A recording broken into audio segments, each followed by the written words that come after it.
Tuberkulosis, sering disingkat TB atau TBC, adalah penyakit menular langsung yang disebabkan oleh kuman TBC, Mycobacterium tuberculosis.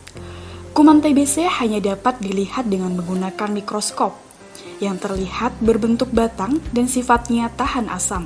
Oleh karena itu, kuman TBC sering disebut sebagai bakteri tahan asam.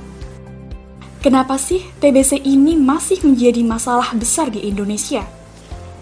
Yang pertama, belum semua fasilitas pelayanan kesehatan memberikan pelayanan yang optimal untuk pasien TBC. Kedua, belum semua lapisan masyarakat sadar untuk berobat ke dokter, puskesmas, atau rumah sakit jika batuk lebih dari 2 minggu. Ketiga, belum semua lapisan masyarakat paham tentang penyakit TBC, bahayanya, cara penularannya, pengobatannya, dan pencegahannya. Bagaimana kuman TBC ditularkan dari pasien ke orang di sekitarnya? Penularan kuman TBC terjadi melalui droplet, percikan air ludah yang keluar saat pasien TBC batuk, bersin, tertawa, atau berbicara. Kuman TBC tersebut selanjutnya akan terhirup oleh orang yang berada di dekat pasien tersebut. Siapa saja yang berisiko tinggi tertular TBC? Anak balita, lanjut usia, remaja, pasien diabetes mellitus, orang yang tinggal di rumah yang padat penghuninya, gizi buruk, dan pasien HIV. Berikut gejala jika kita terkena TBC. Untuk orang dewasa, gejala utamanya adalah batuk berdahak lebih dari 2 minggu disertai darah.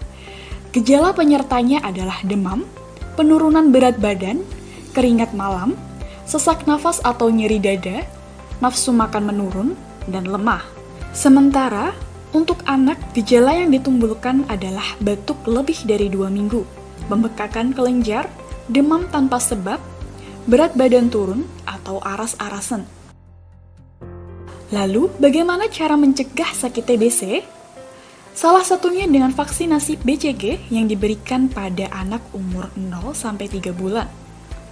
Selain itu, kita harus menciptakan lingkungan dan gaya hidup sehat, seperti biasakan gaya hidup sehat, makan makanan yang bergizi, rumah dengan jendela dan ventilasi yang terbuka agar sinar matahari dapat masuk ke dalam rumah, dan tidak merokok.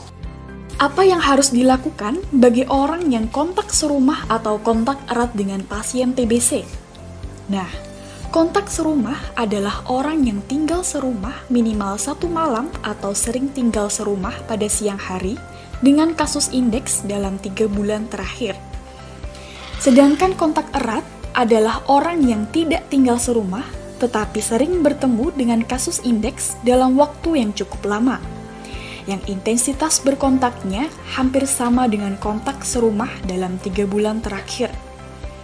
Yang harus dilakukan adalah segera ke fasilitas pelayanan kesehatan untuk dilakukan penapisan TBC. Segera ke fasilitas pelayanan kesehatan jika timbul gejala TBC. Segera diberikan terapi pencegahan TBC berdasarkan indikasi dan keputusan dokter. Apakah TBC bisa disembuhkan? Ya, tentu bisa. Jika kita merasa punya beberapa tanda gejala TBC atau kontak erat, bahkan serumah dengan penderita TBC, tentu kita wajib konsultasi dengan dokter terkait bagaimana penanganan lebih lanjut. Atau bisa juga melakukan screening gratis jika di daerah kita ada program Zero TB. Yang jelas, menerapkan pola hidup bersih sangat dianjurkan. Tetap gunakan masker, serta rajin mencuci tangan dengan sabun di dalam air mengalir akan melindungi kita dari bakteri-bakteri atau virus. Salam sehat!